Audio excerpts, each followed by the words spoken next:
আজ আমরা শেয়ার করব কিশোর কুমারের একটি কালজয়ী গানের কথা, যা সময়ের অতীত পেরিয়ে আজও আমাদের হৃদয়ে বাজে।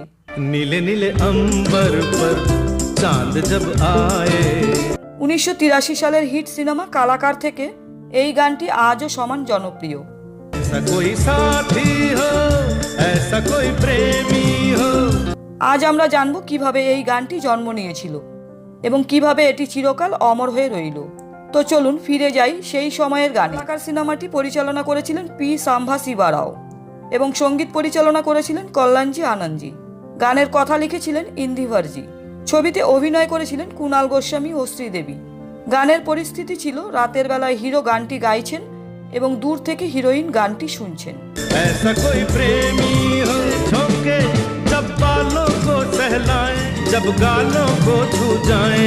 এই বিশেষ সিচুয়েশনের জন্য কল্যাণজি আনন্দজি গীতিকার ইন্দিভারজিকে বলেন গানটি যেন সেই পরিবেশে মানানসই হয়। সেই ভাবনায় ইন্দিভারজি রচনা করলেন একটি চমৎকার গান, আর কল্যাণজি আনন্দজি সুর দিলেন তার নিজস্ব শৈলীতে। এই গানের প্রাণ হিসেবে কিশোর কুমারের কণ্ঠ ছিল অপরিহার্য। তখন কুণাল গোস্বামীর বয়স ছিল খুবই কম, কিন্তু কিশোর কুমারের কণ্ঠ তো ছিল প্রতিটি নায়কের হৃদয়। যে কোনো নায়কই যখন গান গাইতেন তা মনে হতো যেন সেখানকার নায়ক নিজেই গানটি গাইছেন। प्यार में नहाने को, डूब ही जाने को, दिल की बुझा जाए। সুনীল কৌশিকজির গিটার বাজানো ছিল অসাধারণ।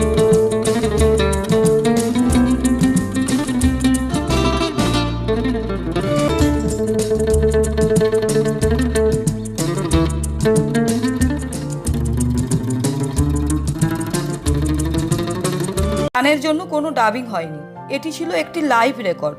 সুনীল কৌশিকের গিটারের সুর এবং কিশোর কুমারের কণ্ঠে এক অপূর্ব সমন্বয় তৈরি হয়েছিল, যা আজও গানটিকে অমর করে রেখেছে। তো বন্ধুরা, এই ছিল কিশোর কুমারের সেই অবিস্মরণীয় গানের গল্প। এই গানটি প্রতিদিন নতুন প্রজন্মের কাছে এক নতুনভাবে পৌঁছে যাবে। আপনি যদি এই অসাধারণ সৃষ্টি ভালোবাসেন তাহলে লাইক ও কমেন্ট করুন এবং আমাদের চ্যানেলটি সাবস্ক্রাইব করতে ভুলবেন না। পরবর্তী ভিডিওতে আবার দেখা হবে। ততক্ষণ ভালো থাকুন, ভালোবাসুন এবং গান শুনুন। এতক্ষণ আমাদের সাথে থাকার জন্য ধন্যবাদ। चमकता सावन बूंदों के बान चलाए, प्यार में नहाने को, डूब ही जाने को, दिल की बुझा जाए।